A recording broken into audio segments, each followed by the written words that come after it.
Wasabi guys, welcome back to another top 10 Commander video. This time we're going to be going over my picks for the top 10 best Commander cards from the main set, Streets of New Capenna. To clarify, I will be making a separate top 10 list for the actual Commander product. This is my official ranking for the main set, so I want to make it clear there, just so there is no confusion later on. Before we get into it, first I would like to remind you, if you have not already, please do subscribe to the channel. I really do appreciate it, thank you so much. Number 10 is a card I love, but I know it's going to be overlooked because of the mana cost, but Arcane Bombardment is a great spellslinger card if you are playing red. Obviously red-blue, probably the minimum, but whenever you cast your first instant or sorcery spell each turn, you exile an instant or sorcery card at random from your graveyard, and then you copy each card exiled with this card. You may cast any number of the copies without paying their mana costs. So this right here is chaotic. I mean, this is like a lot of other blue enchantments and red enchantments that involve copying spells and sort of adding to your total count of exiled cards. The 1,000-Year Storm is a fantastic card, and if you are an aggressive Spellslinger deck, you would probably go with that over this. However, I don't think it's that far off. It's not as fast,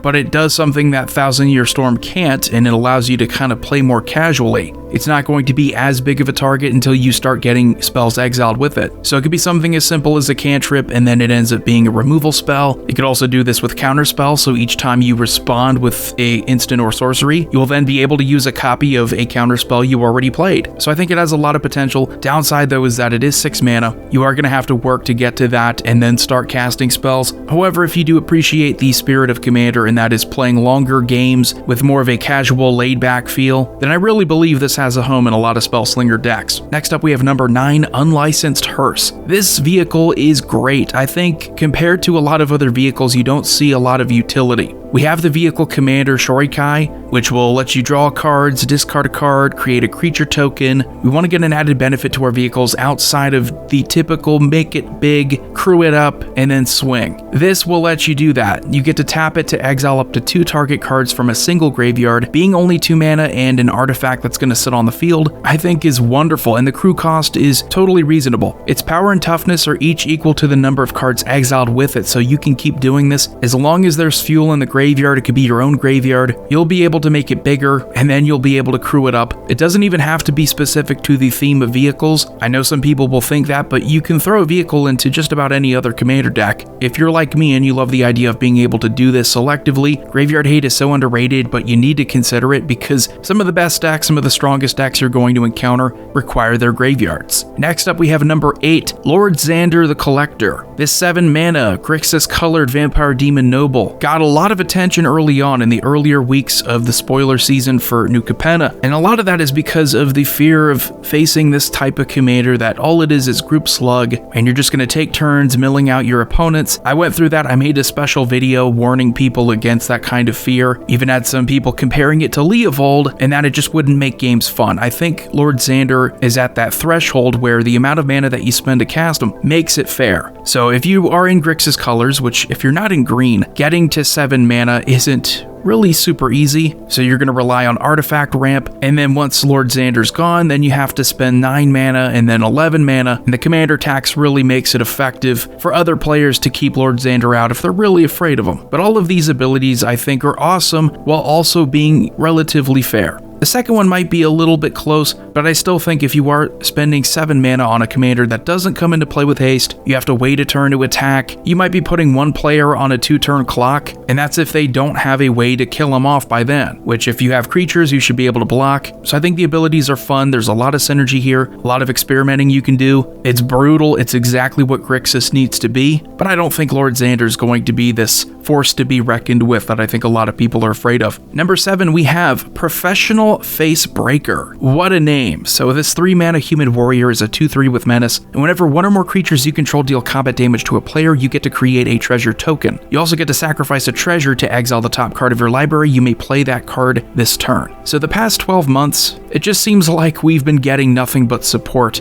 for Prosper Tomebound. It's either treasure token support or play from exile support. This doing both makes it really special, because not only are you able to just create treasure tokens off of a pretty good ability, but you're also able to then sacrifice excess treasure tokens if you don't need them in order to get through your deck a bit quicker. Since you get a treasure token off of Prosper each time you cast from exile, a card like this late game could certainly be the difference between you sitting on a couple cards and not being able to do much, and constantly getting through your deck by playing cards from exile, getting more treasure tokens, and just fooling around with that synergy. I really like this card. It's even got Menace too, so early game it's useful, not too much to complain about. Number 6 we have Zayatora the Incinerator. This is a 6-mana Jund Demon Dragon, a 6/6 with flying, and at the beginning of your end step you may sacrifice another creature. When you do, Zayatora the Incinerator deals damage equal to that creature's power to any target, and you create 3 treasure tokens. Zayatora is not really straying too far from what we expected out of Jund, just as Lord Xander didn't stray too far away from Grixis. This is exactly what you want. You want to be able to sacrifice creatures, get some value for it, get a payoff. The benefit with Zayatora is that it is a little bit different from the previous popular Jund commanders. This is all about focusing on creatures with larger power. Since Zayatora deals damage equal to that creature's power to any target, you could essentially build a fling deck around Zayatora, playing creatures like Malignus, anything that is large enough to be a significant amount of damage, but isn't ridiculously expensive to where you're going to have to use a whole turn's worth of mana. That's really what you want. You get rewarded for doing this too. It's why it's so different from typical fling strategies. The payoff isn't just the damage, you are getting those treasure tokens as a little bit of a reward. So if you were just looking at legendary creatures, I think what you get out of this commander option, it's going to strengthen what was already a pretty good strategy, Jund aristocrat themes, maybe combined with some treasure token strategies. Again, we have professional Facebreaker. You're going to have something that's probably worth being afraid of, maybe even more so than Lord Xander. Number 5, we have Body Launderer. This 4-mana Ogre Rogue, a 3/3 with Death Touch, I think might be flying under the radar a little bit. I know saying that while it's a mythic rare might not seem very typical, but because Connive is essentially a loot, you have a way to, again, get through your deck while also benefiting off of a lot of what is already pretty strong in Commander, and that is the Aristocrat sacrificing creature strategy. All of that is to get some kind of payoff. This will also let you get through your deck, and while it is a loot, so you're not gaining any card advantage, in a lot of black decks, a lot of graveyard decks, it's just as good. What's even better about Body Launderer is that when it dies itself, you'll be able to return another target non-rogue creature card with equal or lesser power from your graveyard to the battlefield. That is a lot of options to choose from that are power 3 or less at the very least. Again, it's great that it's not limited to that, so you could always make its power bigger just to give yourself more options, but considering that we have a lot of other black creatures that are in the 4-mana range that are basically staples because they offer some kind of advantage, whether it be through treasure tokens or some kind of card draw incentive, Body Launderer not only offers you some kind of payoff for sacrificing creatures, but when it dies, it will also bring back another creature, making it versatile, making it easier to synergize with a variety of commanders. Number 4, this should be to no one's surprise on this list, and while I don't typically go for lands like these, I think because they're so unique, and we've only really had 5 previous ones, and while they don't come into play untapped, that's not the point. They have 3 different basic land types, so you can search them up with the fetch lands instead of just going for your typical basic. And with the combined cycling ability, just as it was the case for the previous triomes, 3 mana to draw a card. It's not amazing, but it's also better than sitting on a land that would come into play tapped, and for you to wait 20 minutes to your next turn in order to use it. Good lands that offer you more mana to choose from have always been a staple in Commander. It's why we talk about Command Tower, probably one of the best lands ever. It's not something you really notice because it just takes away the frustration from the game and not being able to tap for other colors or not being able to search for more than just a simple basic land. It doesn't quite sting as hard as maybe losing because of a certain creature's failure or an artifact that didn't quite get to go off. It's simple, but when it works, you won't notice it. But for this video, we will mention them. And number 3, Luxior Giada's Gift. This equipment is so unusual, and you're seeing Wizards of the Coast basically bend the rules. A lot of that, especially going back to War of the Spark, has been how we interact with Planeswalkers. And while you might get the impression this is meant for a Planeswalker strategy, I don't want you to think that that's its limitation, or that that should be the home for this. It's just a really cool thing that you're now able to equip an equipment to a Planeswalker, and then suddenly get an added benefit to having your Planeswalker deck. Typically, those decks don't have great creature presence, so if you're able to uniquely turn a Planeswalker into a creature and start dealing some damage with it, I think that's pretty cool. However, I think it's going to be a lot stronger in creature counter decks, just because when you look at a lot of other strategies, you see cards like Black Blade Reforged, and that can really deal commander damage quickly and win games. And that was off of being able to play more lands. So with this, being able to add more counters just means you're also doubling its power. Getting more counters on your creatures, that could be a lot easier than getting more lands for Black Blade Reforged. So it's a 1-mana equipment, the equip cost is 3, so it's pretty reasonable. You do have the added benefit of equipping it to a Planeswalker, which does make it unique, but I think this is going to be pretty much an auto-include in a lot of equipment counter strategies.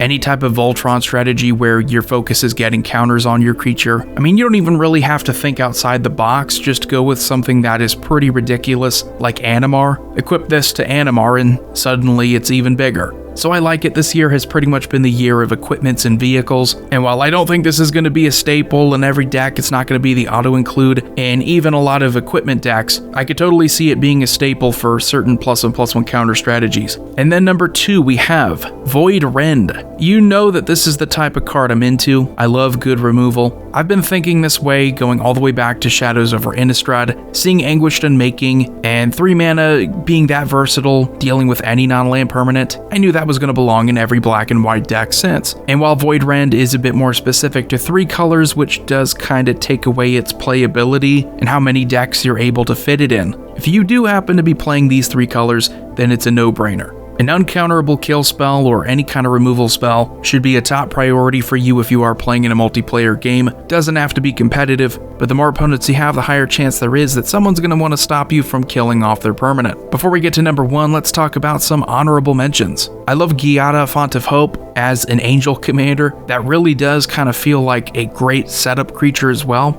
I think a problem with angels and a problem with dragons too. Any of these decks where the tribe is typically bigger in mana cost, you have to worry about the setup, so you would play non-angels, you would play non-dragons, non-demons if you want to play demon tribal. But having a great commander option that's all about the angels, that's not only 2 mana, this affordable, and a 2/2 with flying and vigilance, but one that will also tap for 1 white mana. Honorable mention because that's pretty narrow. Not everyone wants to play angel tribal. Topiary Stomper is another one if you like wood elves. You have a plant dinosaur wood elves. Doesn't have the land come into play untapped, unfortunately, but going back to what I just said about angels, the more synergy you have for strategies, the more complete it feels. We have Falco Spara, Pact Weaver. I love the idea of being able to play from the top of your library, however, I think the way that you're doing it here isn't super interesting. Shield counters are cool, it's like totem armor for whatever creature has a shield counter on it, but having to remove those to play cards and you don't have any kind of benefit to playing them, there's no treasure token support, maybe anything that would help you cast them quicker, or any kind of payoff to casting from the top, so it really just seems like the commander option where the 99 part of your deck is what you're going to want to focus on entirely. So number 1, we have a pretty crazy card in Bootleggers Stash. I don't want people to go thinking that this is a ramp card, because as a rule, if you have to wait to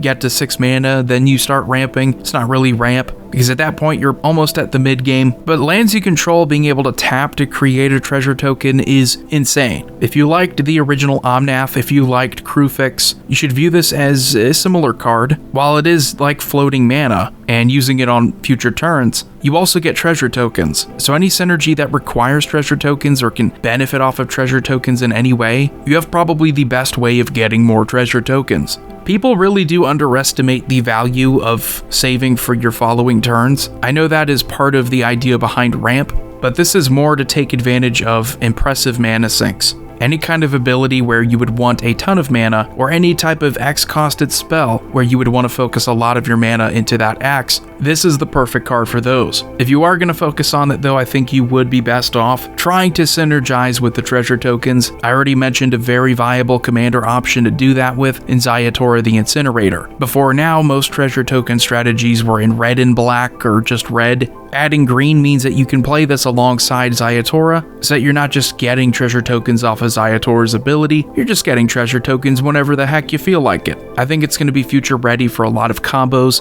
Anytime you deal with mana production, treasure tokens, it will make it easier for you to just generate an infinite amount of mana. So anyway, that's going to do it for my picks for the top 10 commander cards coming out of the Streets of New Capenna set. Let me know what you think in the comment section below. As always, Commander Void here signing off. I will see you all next time.